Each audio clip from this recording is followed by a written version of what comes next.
Իրականում ովքեր են կանգնած քննչական կոմիտեից $590,000 հափշտակության հետևում։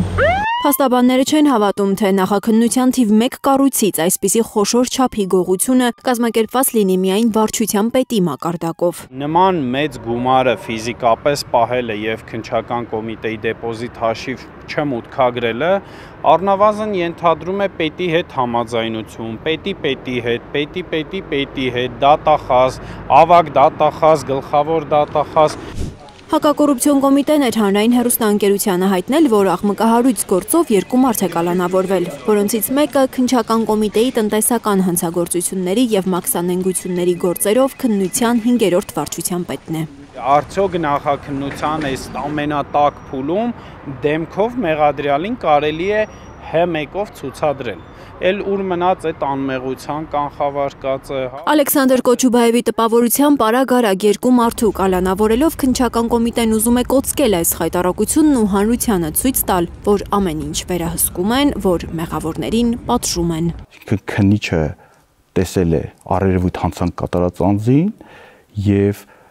քննիչի հետևողականության արդյունքում հետագայում հնարավորություն եղավ նաև բացահայտել առերևույթ հանցանք կատարած անձին։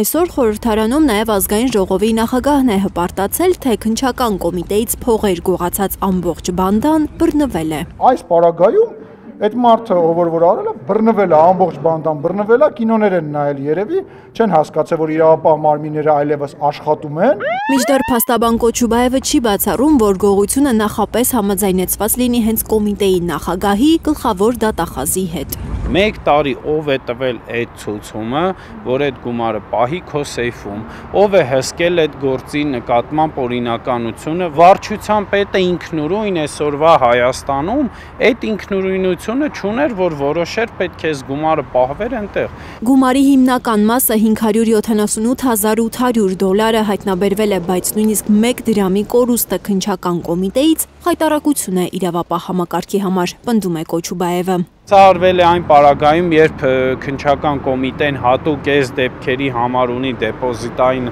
առանձին հաշվեհամար եւ այս գումարը պետք է մուտքագրվեր։ Եթե մուտք չի արվել, մենք կարծում եմ գործող մեղադրյալները ընդամենը քավության նոխազներն էին։ Քննչական կոմիտեի նախագահը Կոչուբաևի կարծիքով առնվազն պետք է հրաժարական տար։ Բայց մենք ինչ ենք տեսնում։ Տեսնում ենք, որ քննչական կոմիտեի նախագահան դեռևս ինքնահաստատման փուլում է, քննիչներին շարում է, շարային պատրաստականության մեջ է եւ նրանց այս խնդիրը չի ուզում։ Փաստաբանի կարծիքով այսուհետ ոչ ոք երաշխիք չի ունենա, որ իրենից արգրավվածը քննչականի պատերի ներսում չի հափշտակվելու։ Լիլիթ Գասպարյան, Նորայր Շարբաթյան և Նորայր Հակոբյան, Հայլուր։